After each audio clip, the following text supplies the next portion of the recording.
감사하는 생활이라는 제목으로 하나님 주신 말씀을 통해서 은혜를 받기를 원합니다. 우리는 지난 5주, 오늘까지 5주 동안 감사에 대한 말씀을 생각했습니다. 2주 전에 감사에 대해서 저희들이 결단한 것이 있습니다. 첫 번째는 뭐예요?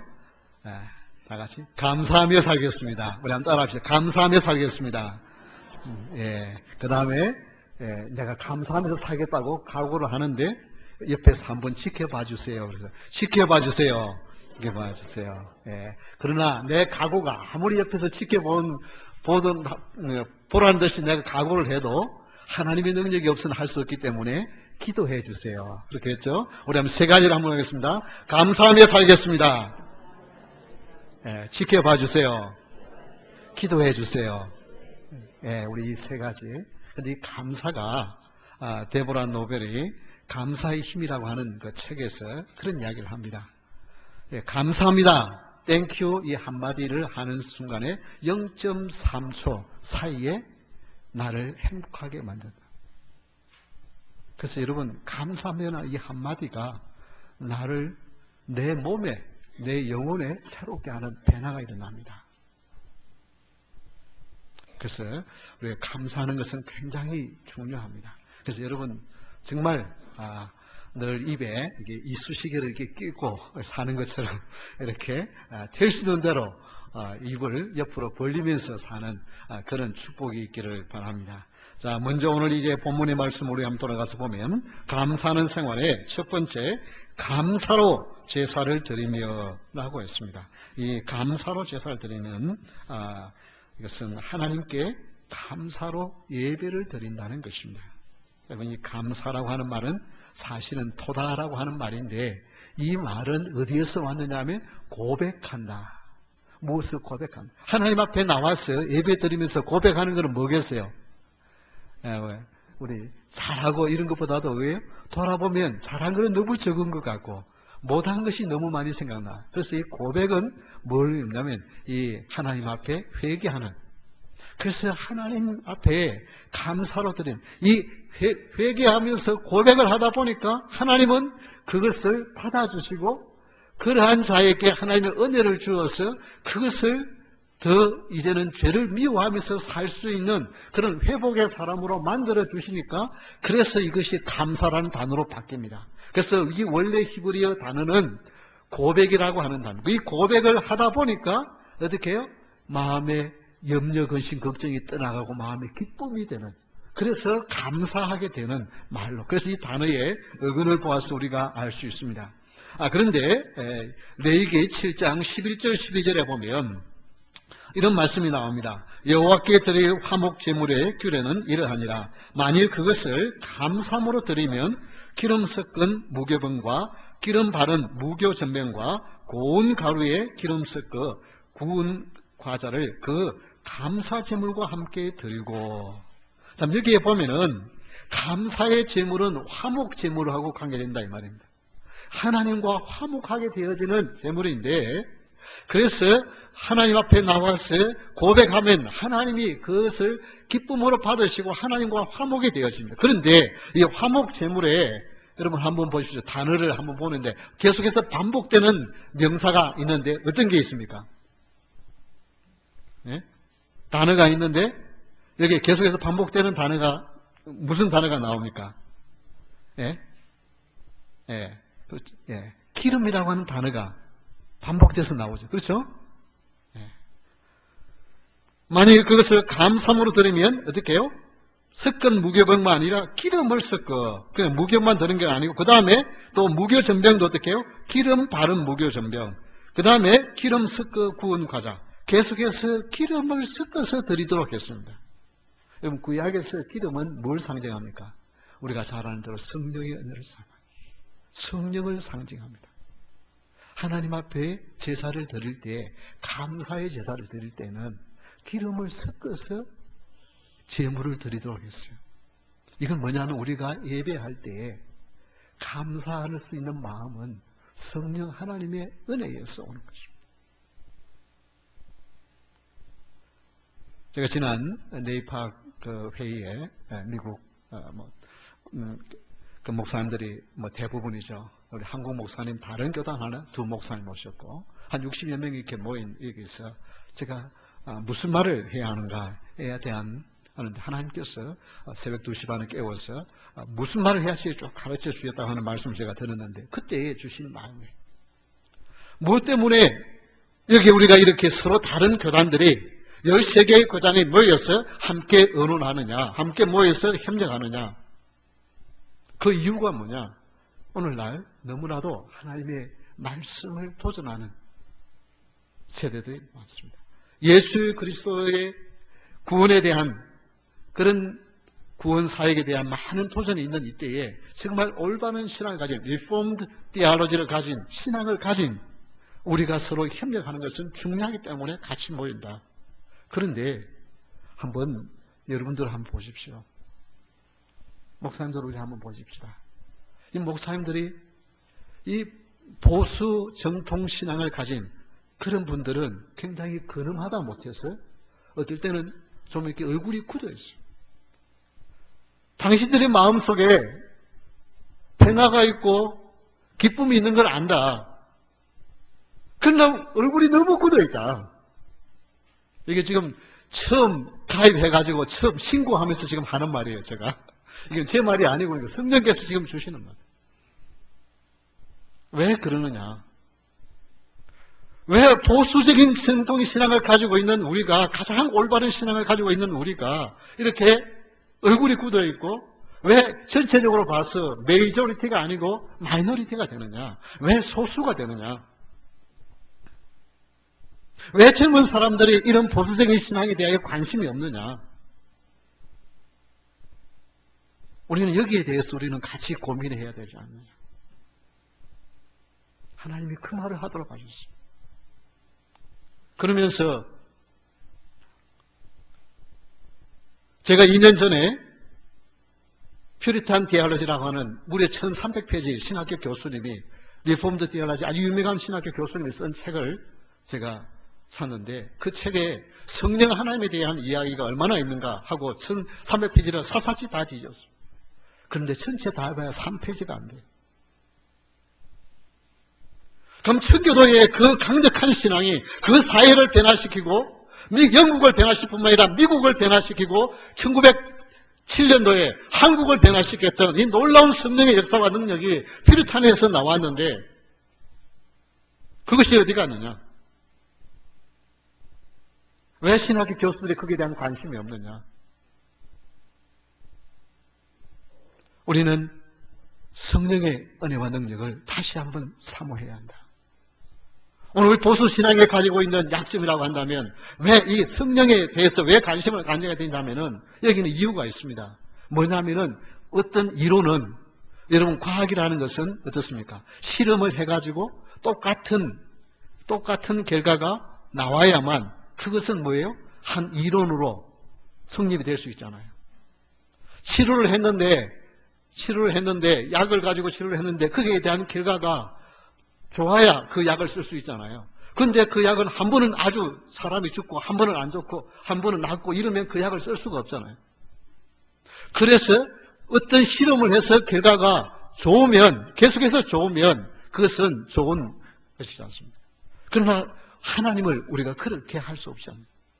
성령 하나님의 역사하시는 방법은 다양하기 때문에 어떨 때는 이렇게 역사하시고 어떨 때는 이렇게 역사하기 때문에 그걸 학문으로 정의하기가 너무 힘들기 때문에 자기들이 공격을 받지 않으려고 거기에 대한 말을 하지 않는 것입니다.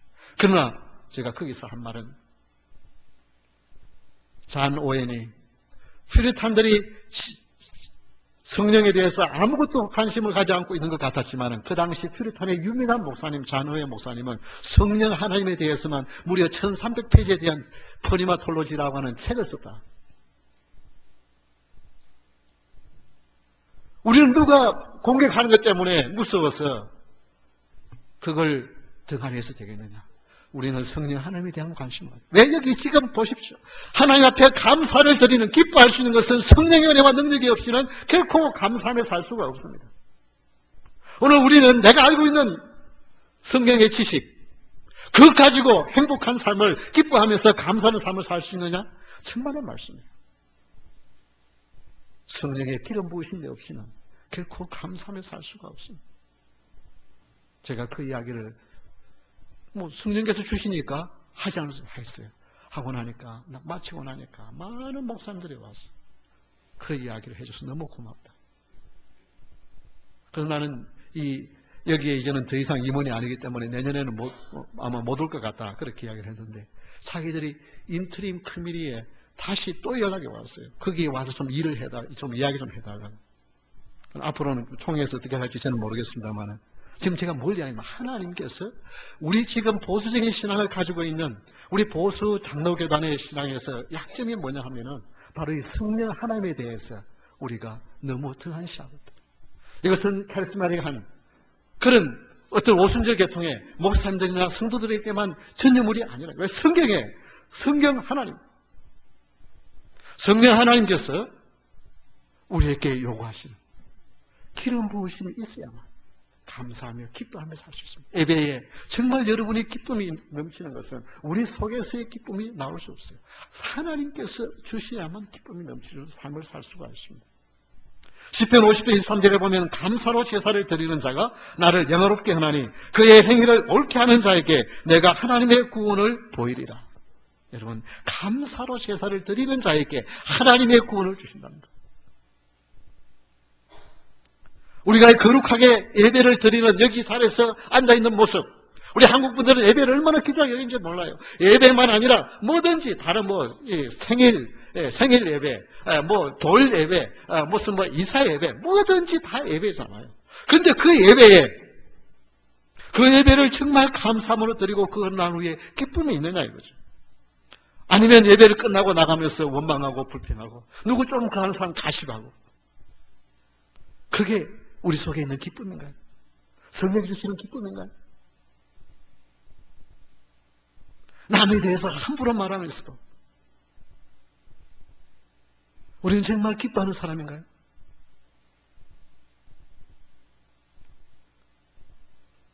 우리는 우리 속에 이 시간 정말 하나님께 감사로 예배를 드리는지 돌아보면서 정말 내 마음에 나를 구원해 주신 주님, 나를 사랑해 주시는 주님, 나를 축복해 주시는 주님, 나를 인도해 주시는 주님 때문에 여러분 감사하는 마음으로 예배를 드리는 여러분 될 수 있기를 주 이름으로 축원합니다. 그저 감사합니다. 그저 감사합니다. 여러분, 그저 하나님 앞에 예배 드릴 수 있다는 것 때문에 몸은 좀 삐걱거리고 여러 가지 불편함이 있다는 거지. 그래도 이 자리에 나와서 감사하며 예배 드릴 수 있다는 것 때문에 여러분 주위의 환경 보지 말고 감사로 예배 드리는 여러분 될 수 있기를 주 이름으로 축원합니다. 아멘. 두 번째, 감사하는 생활. 그것은 하나님 앞에 약속을 지키는 것입니다. 지존하신 이에게 서원을 갚으며 하나님 앞에 약속을 지키는 것과 감사하는 생활, 이게 무슨 상관이 있는가? 이 지존이라고 하는 것은 엘론인데 가장 높으신, 지극히 높으신 분에게 이 서원한다, 이 서원이라고 하는 단어는 서원의 의무를 주로 의미합니다. 그래서 신명기 12장 11절 12절에 보면 이런 말씀이 있습니다. 너희는 너희의 하나님 여호와께서 자기 이름을 두시려고 택하실 그곳으로 내가 명령하는 것을 모두 가지고 갈지니 곧 너희의 번제와 너희의 희생과 너희의 11조와 너희 손의 거제와 너희가 여호와께서 원하시는 모든 아름다운 선물을 가져가고 너희와 너희의 자녀와 노비와 함께 너희의 하나님 여호와 앞에서 어떻게 해요? 즐거워할 것이요. 너희 성중에 있는 레인과도 그래야지니 레인은 너희 중에 풍기시나 기업이 없습니다. 지금 이 말씀은 뭐냐면은 예배를 드리는데 이 서원을 행하는, 이것은 서원의 예물을 드리는 것을 말하는 것입니다. 그런데 아름다운 서원물을 가지고 가는데 거기에 번제와 희생을 드리고 그 다음에 이제 거제와 여러 가지 이제 예물들을 가지고 하나님 앞에 가는 이것을 어떻게 해요? 즐거워할 것이요. 아니 내가 수고해서 얻은 소득을 드리면서도 어떻게 즐거워합니까? 지금 쌓아놓고 권고 안에 막 쌓아놓고 이래야 즐거워해야 되는데 어떻게 드리면서 나누면서 즐거워합니까?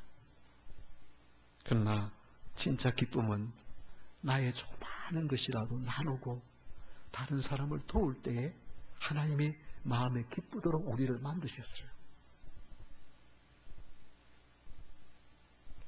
그래서 여러분 교회 안에서 헌신하는 사람들 보면 기쁩니까? 안 기쁩니까? 그분들 보면요, 기뻐요. 정말 몸이 약하고 힘든데도 교회 와서 땀 흘리면서 수고하는 거 보면은 마음에 기쁨이 있어요. 그렇잖아요?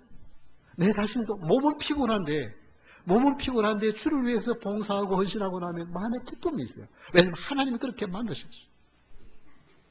어렸을 때 어떻게 나무 집에 가서 뭐 이렇게 시골에서는 뭐 하면 농사치려는 사람들이 많으니까 때로는 뭐 이게 삽이라든지 뭐 홈이라든지 이런 걸 좀 빌려오라 그러대요. 빌려오라 그러면요, 그 가기가 얼마나 힘이 들어요.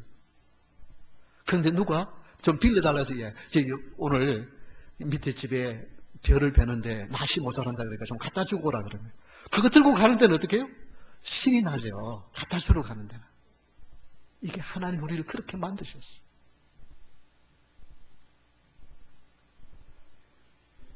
그래서 우리 주님은 사도행전 13장 33절에 보면 곧 하나님이 예수를 일으키사 우리 자녀들에게 이 약속을 이루게 하셨다 합니다. 시편 둘째 편에 기록한 바와 같이 너는 내 아들이라 오늘 너를 낳았다 하셨고, 하나님의 약속을 보내주신다고 약속한 그 약속이 이루어지기 위해서 독생자를 보내주다. 하나님이 약속한 것을 그래서 이것이 뭐예요? 큰 기쁨. 여러분, 하나님 앞에 약속을 지키는 것이 감사하는 생활에 중요한 것입니다. 억지가 아니라 하나님 앞에 감사.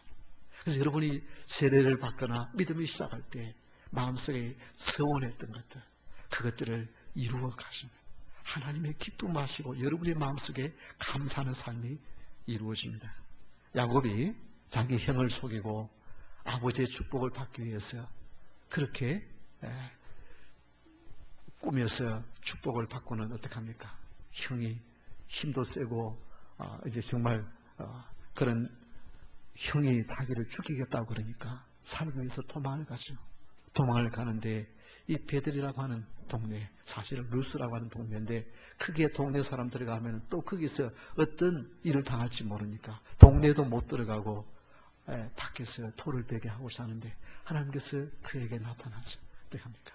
천사가 그를 지켜줘 오르락내리락 것을 봅니다. 그때의 아침에 잠을 깨어서 그 베결했던 돌에다가 기름을 부으면서 어떻게 하면 하나님, 내가 이렇게 지금 도망을 가는데 가서 먹을 것 입을 것 하나님이 허락해 주시고 무사히 다시 고국 땅으로 돌아오게 되면 여기에 제단을 쌓고 하나님 앞에 예배를 드리겠다고 약속을 하죠. 그런데 그 약속을 한 것을 나중에 이제 하나님 가가지고 그냥 잘 먹고 잘 살아요. 그러니까 하나님께서 뭐라고 말씀하시냐면 창세기 31장 13절에 이렇게 말씀하십니다. 나는 베델의 하나님이라 내가 거기서 기둥에 기름을 붓고 거기서 내게 서원하였으니 지금 일어나 이곳을 떠나서 내 출생지로 돌아가라 하셨느니라. 하나님은 서원하시면서 하나님이 챙기십니다. 여러분이 하나님 앞에 감사해서 했던 일들, 그것들을 하나님은 챙기시는 것을 기억하십니다. 이때 그것을 행할 때에 하나님의 기쁨을 주십니다. 감사하는 생활의 세 번째는 환난날에 나를 부르라고 말씀하십니다. 아니 무슨 환난날에 부르는 것이 감사하는 생활인가? 아닙니다. 고통 중에도 기도할 때 하나님이 감사하는 생활이 되도록 축복해 주십니다. 하나님께 고통 중에도 기도하는 삶, 이것이 감사하는 생활입니다. 15절 한번 보십시오. 환난날에 나를 부르라. 내가 너를 건지리니 내가 나를 영화롭게 하리라. 이 환난날이라는 것은 공경, 궁핍, 고통, 고난, 재난, 어려움을 이야기합니다. 그때에 어떻게 해요? 하나님을 부르라고 하는 것은 뭐예요? 기도하라는 것입니다. 여기 기도한다고 하는 이 말은 원래 소원한다는 의미입니다. 하나님을 소원해라. 너 지금 어려우느냐? 그러면 하나님이 계시지 않냐? 그 하나님을 한번 소원해봐라. 지금 이 이야기를 하는 것입니다. 그러면 하나님께서 그 사건을 통해서 하나님이 영광 받으시 길로 인도하신다. 여러분 이걸 어렵게 생각하지 마십시오. 내가 너무 힘들고 어려워. 하나님 왜 나에게 이런 어려움 주십니까? 그래서 나는 다른 사람 비하면 착하게 살았지 않습니까? 뭐 어떨 때 실수를 좀 하기도 하지만 그래도 하나님 내가 바르게 살려고 그래도 믿음으로 살려고 했던 그런 사람이 아닙니까? 그런데 왜 하나님 나에게 이런 어려움이 생깁니까? 이것이 우리 성도가 어려움을 당할 때 생기는 마음입니다. 그런데 하나님은 뭐라고 말씀하냐면 아니야. 그 어려움을 통해서 하나님을 영화롭게 하는 하나님 영광을 받으시오. 그 어려움을 통해서 하나님이 살아계신 것을 보여주기 위한 하나님의 방법이라는 것입니다. 시편 91편 15절에 보면 그가 내게 간구하리니 내가 그에게 응답하리라. 그들이 환난 당할 때에 내가 그와 함께하여 그를 건지고 영화롭게 하리라. 환난 당할 때에 하나님 앞에 구하면, 하나님 앞에 하나님을 소원하면 하나님이 건져주면서 하나님이 영화롭게 해주겠다. 그래서 요한복음 10장 4절에 보면 여호와께서 내게 하라고 주신 일을 내가 이루어 아버지를 이 세상에서 영원롭게 하겠사오니. 예수님도 이 땅에서 여러 가지 어려움 당하지만 하나님이 맡겨준 구원 사역을 감당해 내므로 말미암아 하나님을 영원롭게 하는 귀한 메시아로서의 서게 되었다는 것입니다. 그래서 우리 성도는 어려움을 당할 때 하나님 왜 나에게 이런 어려운 일을 당하게 해주세요? 그러지 마시고 하나님 이 일을 통하여 살아계신 하나님을 더 드러내는 기회가 되게 하시니 감사합니다. 그리고 기도하십시오. 우리는 지난 월요일 날 퍼거슨에서 미주리주에 그 백인이 15살 먹은 흑인 아이를 총으로 쏘아서 죽인 것 때문에 문제가 됐는데 이 글렌 주어리가 대배심원에서 기소를 하지 않겠다. 이 경찰이 그 잘못이 없다. 이제 이렇게 함으로 말미암아 폭동이 일어났죠. 그러면서 그 퍼거슨 시에 60개의 상점이 그냥 파괴되어지고 불타고 그 중에 우리 한국 분들의 가게도 5개가 불탔습니다. 그런데 그 중에 네탈리 두보스라고 하는 32세의 흑인 싱글맘, 그 아이 둘만 데리고 혼자 사는 그 분이 네탈리가 있었습니다. 그런데 이분이 빵을 굽는 걸 좋아해요. 그래서 빵을 구워가지고 주말이 되면 벼룩시장에 가서 부스를 하나 이렇게 얻어가지고 거기서 빵을 이렇게 팔고 이렇게 해서 그걸 몇 년 모아서 드디어 지난 8월 달에 빵 가게를 하나 열었어요. 네달리 베이커리 앤 모우라고 하는 가게를 열었어요. 그런데 지난 월요일 날 이 폭동에 의해서 그 가게 유리창이 다 깨지고 그 주방 기구, 빵 굽는 기구가 다 부숴버렸어요. 하루아침에 알거지가 돼요. 20만 불 론을 해가지고 이제 겨우 그렇게 지난 8월에 출발했는데 몇 개월 만에 이 일을 당한 거예요. 여러분, 하나님을 믿는 사람이 이 일을 당한 것은 얼마나 기가 막힌 일이에요. 그런데요, 그게 끝이 아닙니다. 그렇게 싱글맘으로 힘들게 모아서 그렇게 가게를 시작했으면 잘 돼야 되잖아요. 그런데 이 사실을 고펀드미라고 하는 웹사이트에 올립니다. 그러면서 자기 사실에 나는 흑인 싱글맘입니다.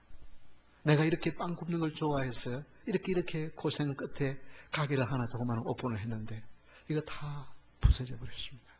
그것을 본 미국 사람들이요, 3일 만에 무려 7,959명이 거기에 기부를 해줍니다. 작게는 5불, 10불, 25불, 좀 여유 있는 사람은 100불. 그렇게 해서 단 3일 만에 25만 불이 모금이 되어졌습니다. 여러분, 이게 미국입니다. 그러면서 거기에 뭐라고 여러 사람들이 댓글을 달았는데 뭐라고 댓글을 달았냐 하면은 당신의 이야기는 이 위대한 나라의 이야기입니다. 당신은 더 강해질 것입니다. 그리고 또 한 분은 우리는 하나입니다. 그들은 이번 사건을 통해 백인 대 흑인으로 가르려고 합니다. 그러나 우리가 연합할 때 강해집니다. 당신은 내 동료 미국인입니다. 그리고 또 한 분은 당신과 같은 사람이 이 나라에 대한 나의 희망을 회복시킵니다. 당신은 정말 열심히 일했고 꿈을 이루었습니다. 어려움이 올 때 당신은 하나님을 신뢰했습니다. 당신과 같은 사람을 만나서 기쁩니다. 또 한 사람은 이렇게 말합니다. 당신은 비겁한 약탈자보다 강합니다. 우리는 당신과 함께 있습니다. 여러분, 그래요. 성도가 어려운 일을 안 당했어요. 이 땅에는요, 범죄한 이후로 원수 마귀가 추구하는 세상이에요. 그래서 성도가 때로는 이 땅에서 어려움을 당합니다. 그러나 그것 때문에 성도는 망하지 않습니다.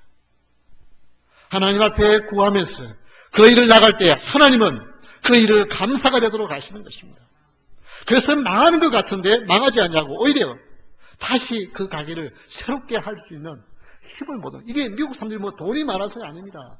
이게 5불, 10불요, 20불 이렇게 모아서 그걸 보내는 거예요. 그렇게 해서 약 8,000명이 3일 만에 모아는 거예요. 자기는 한 20만 불이면 이거 회복할 수 있다고 했는데 25만 불이 모이는 거예요. 우리는 그냥 한 번 뭐 이렇게 식사하십시다 이렇게 하지만은요, 다른 사람이 정말 어려움이 있을 때에 우리는 막 100불, 뭐 1000불 이렇게 큰 것만 생각하는데요. 그러나 5불이라도 그게 모이면은, 여러 사람이 모이면은 큰 힘이 됐잖아요.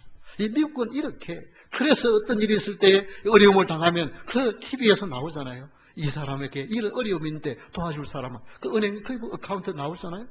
우리 한국 사람 같으면 그게 누가 할 거냐 아무도 생각하지 않죠. 그런데 이 사람은 전혀 모르는 사람이라도 그 사람이 어려움에 나라도 조금 동참하고 싶어. 그래서 5불, 10불이라도 거기에 힘내가는 거예요. 그래서 일을 해나가는 거예요.